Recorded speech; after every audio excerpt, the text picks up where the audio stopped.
السلام علیکم ورحمۃ اللہ وبرکاتہ۔ الحمد للہ رب العالمین والصلاة والسلام علی رسولہ الکریم وعلی آلہ واصحابہ اجمعین، اما بعد فاعوذ باللہ من الشیطان الرجیم، بسم اللہ الرحمن الرحیم۔ یا ایہا الذین آمنوا کتب علیکم الصیام کما کتب علی الذین من قبلکم لعلکم تتقون۔ صدق اللہ العظیم۔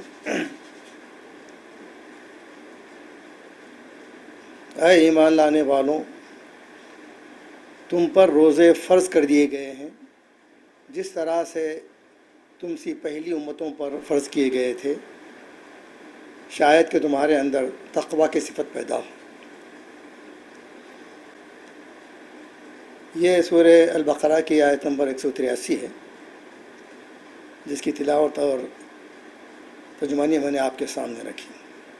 قرآن سے واضح ہوتا ہے کہ روزے کے 3 بنیادی مقاصد ہیں۔ نمبر 1 تو تقوی ہے، جس کا ذکر اسی آیت میں آیا ہے، لعلکم تتقون۔ اور دوسرا ہے اللہ کی ہدایت پر اس کی عظمت اور کبریائی کا اعلان۔ آیت نمبر 185 میں کہا گیا ہے وَلِتُكَبِّرُوا اللَّهَ عَلَى مَا هَدَاكُمْ۔ اور تیسرا جو بنیادی مقصد ہے کہ اللہ کی اس عظیم نعمت پر، یعنی قرآن پر، اس کا شکر، اس کا بھی ذکر آیت نمبر 185 میں آیا ہوا ہے۔ اس میں کہا گیا ہے وَلَعَلَّكُمْ تَشْكُرُونَ۔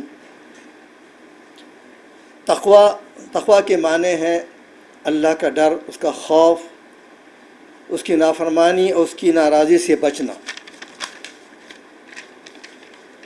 تقوی کے عام فہم معنی یہ ہیں کہ کوئی کام کرنے سے پہلے آدمی اطمینان کر لے کہ میں جو کام کرنے جا رہا ہوں، یا اپنی زبان سے جو کچھ میں کہنے جا رہا ہوں، اس سے میرا رب خوش ہوتا ہے، ناراض ہوتا ہے۔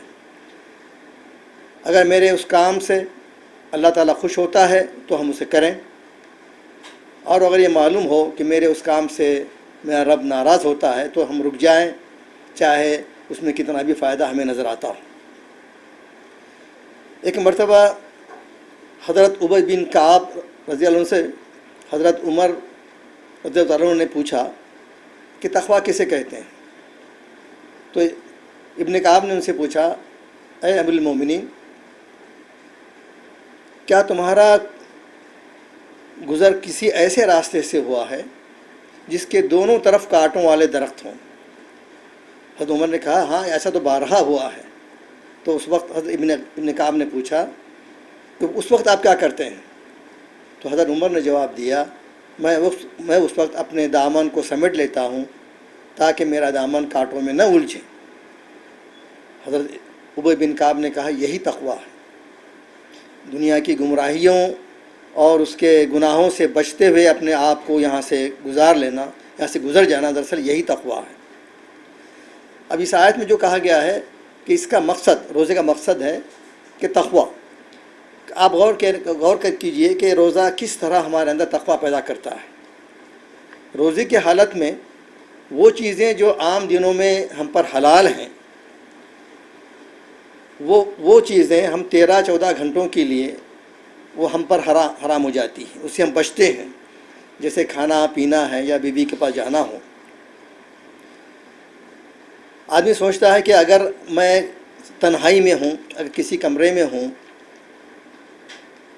تو اگر میں کوئی غلط کام کروں یا کوئی ایسی چیز جو حرام ہو یا ان روزوں کی حالت میں حرام ہو گئی ہو، اسے اگر میں کروں تو اللہ تعالیٰ مجھے سزا دے گا، وہ اللہ تعالیٰ ہر حال میں مجھے دیکھ رہا ہے۔ تو اس طرح سے آدمی کی تربیت ہوتی ہے کہ آدمی کے دل کے اندر اللہ کا خوف، اس کا تقوی پیدا ہو۔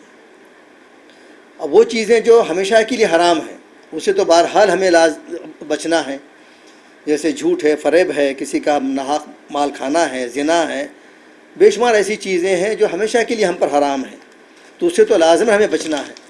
تو یہ 29 سے 30 دن تک ہماری جو مشق ہوتی ہے، ہماری ٹریننگ ہوتی ہے کہ ہم ان تمام چیزوں سے جو ہمیشہ کے لیے حرام ہیں یا وہ چیزیں جو روزے کی حالت میں ہم پر حرام کی گئی ہیں ان سے ہم بچیں، اور اس کا مقصد صرف یہ ہو کہ اللہ کا ڈر، اللہ دیکھ رہا ہے۔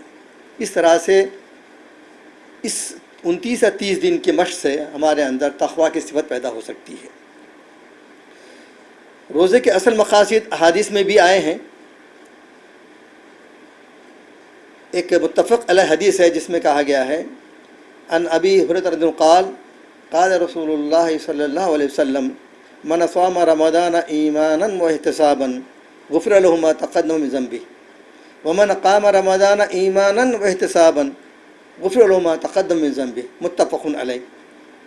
حضرت ابو ہریرہ رضی اللہ عنہ فرماتے ہیں کہ رسول اللہ صلی اللہ علیہ وسلم نے فرمایا، جس نے رمضان کے روزے رکھے ایمان اور احتساب کے ساتھ تو اس کے پچھلے تمام گناہ معاف کر دیے جائیں گے۔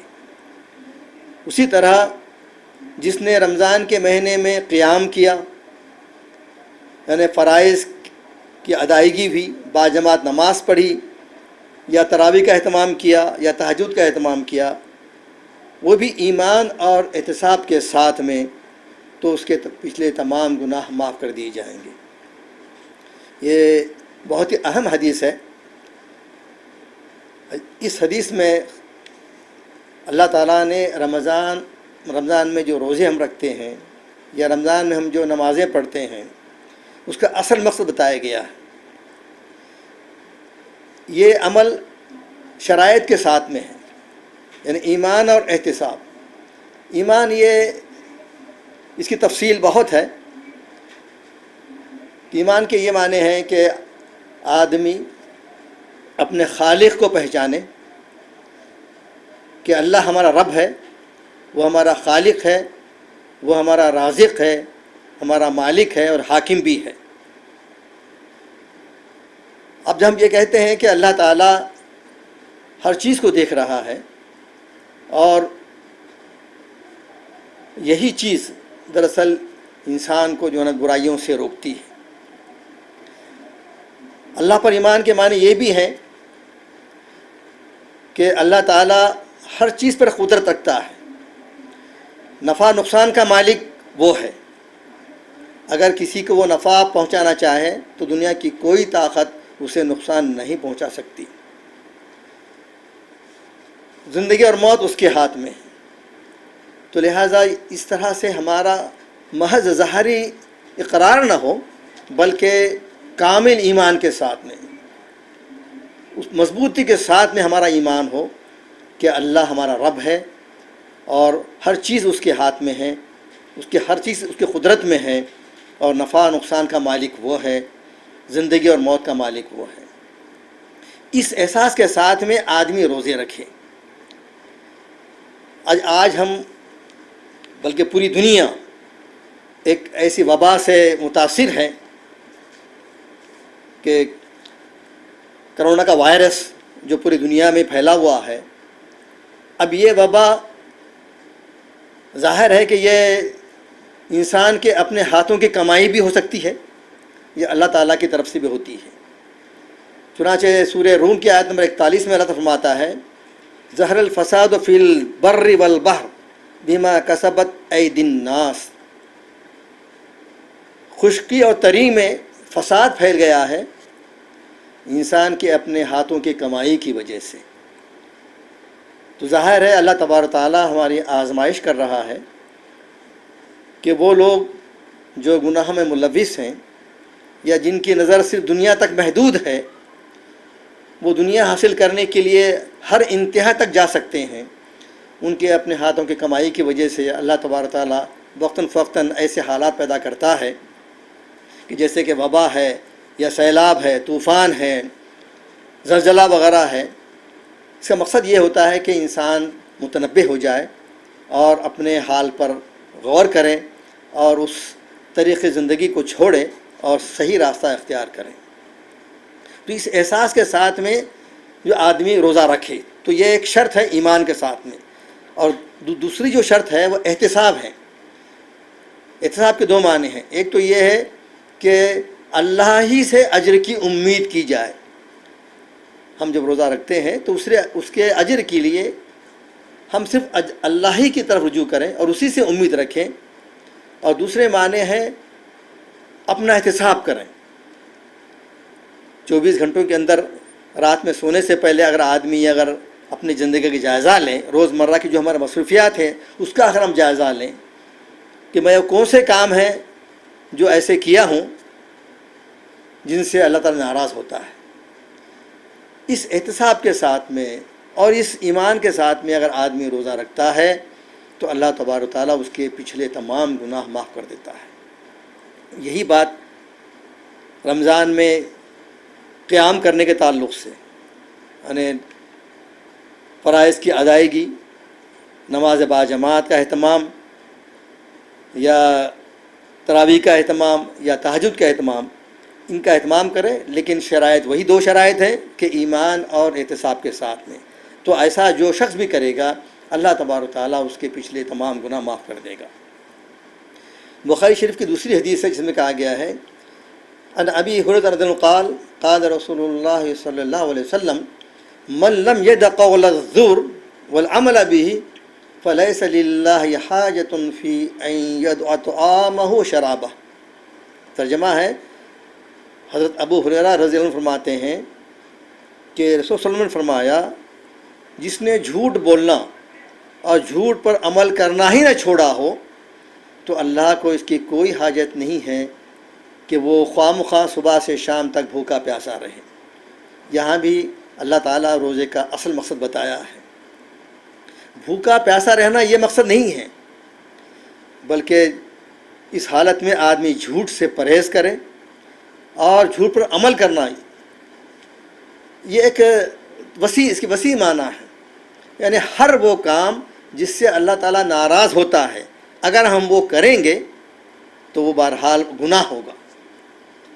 تو یہ تمام چیزوں سے آدمی بچتا رہے کہ جھوٹ بولنے سے بھی بچے، اور وہ کام جس سے اللہ تعالیٰ ناراض ہوتا ہے ان کاموں سے بھی آدمی بچتا رہے۔ تو یہ دراصل اصل مقصد ہے روزے کا۔ روزے کا دوسرا مقصد جو قرآن مجید میں بیان ہوا ہے، جس میں کہا گیا ہے وَلِتُكَبِّرُوا اللَّهَ عَلَىٰ مَا هَدَاكُمْ، یعنی اللہ کی ہدایت پر اس کی کبریائی کا اعلان۔ اللہ کی کبریائی کا اعلان دراصل دعوت اللہ ہی کی ایک دوسری تعبیر ہے۔ چنانچہ سورہ مدثر کی آیت نمبر 3 میں اللہ فرماتا ہے یا ایھا المدثر قم فانذر وربک فکبر، اے اوڑھ لپیٹ کے لیٹنے والے اٹھو اور خبردار کرو، لوگوں کو ڈراؤ، ان کو ان کے انجام سے باخبر کرو، وربک فکبر، اور اپنے رب کی بڑائی بیان کرو، یعنی ہاں پکارے لوگوں کے سامنے یہ اعلان کرو کہ اللہ کے سوا کوئی بڑا نہیں۔ جن لوگوں نے، جن قوموں نے اپنے طور پر کسی اور کو بڑا بنا لیا ہے اور اسی کے کہنے پر وہ زندگی گزارتے ہیں، تو وہاں ایک نبی کی ایک اولین ذمہ داری ہے کہ لوگوں کو یہاں کے پکاریں، یہ بتائیں کہ اللہ کے سوا کوئی بڑا نہیں ہے۔ چنانچہ آج ملت بحثیت مجموعی اپنے داعیانہ کردار سے بالکل غافل ہے۔ آج برادران وطن کے اندر اسلام اور مسلمانوں کے تعلق سے جو غلط فہمیاں اور جو نفرت کے جذبات پائے جاتے ہیں اس کے ذمہ دار صرف ہم ہیں۔ اللہ تعالیٰ نے ہم کو بہترین موقع عنایت فرمایا تھا۔ اس ملک میں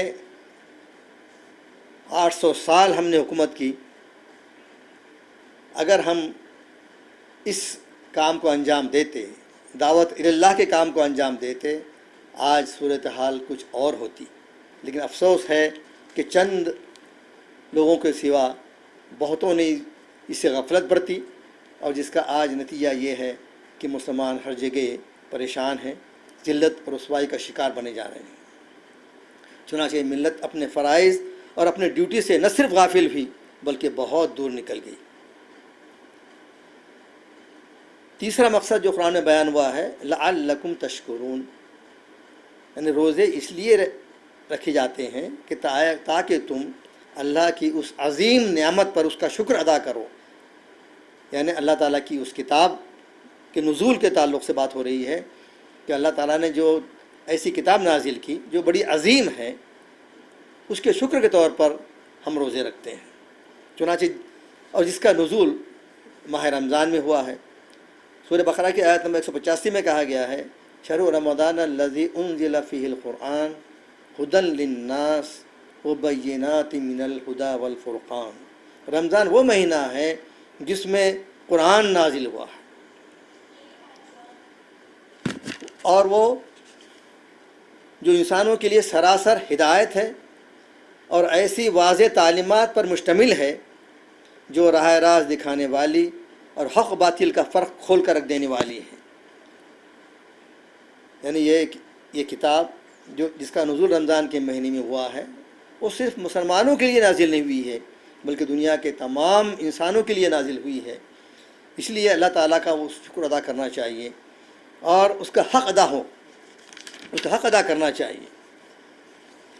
یہ قرآن صرف اس لیے نہیں آیا ہے کہ صرف ہم اس پر عمل کریں، بلکہ اس کا اصل مقصد یہ ہے کہ اس پر خود بھی عمل کریں اور دنیا کے تمام لوگوں تک اس کی دعوت پہنچائیں۔